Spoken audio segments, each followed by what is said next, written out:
সত্যিকার স্বামী ভক্তি সম্বন্ধে কথা উঠতে শ্রী শ্রী ঠাকুর বললেন, এমন মেয়ে খুব কম দেখা যায় যে স্বামীর জন্য স্বামীর মুখ চেয়ে তার সঙ্গে গিয়ে গাছতলায় বাস করতে প্রস্তুত, যে কিনা নিজের বুক দিয়ে স্বামীর দুঃখ কষ্ট ঢেকে রাখতে চায়।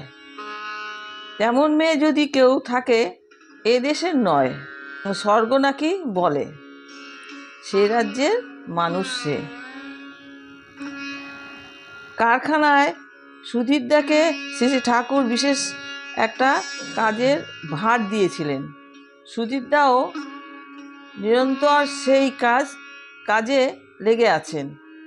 শ্রী ঠাকুর সারাদিন 4-5 বার লোক পাঠিয়েছেন।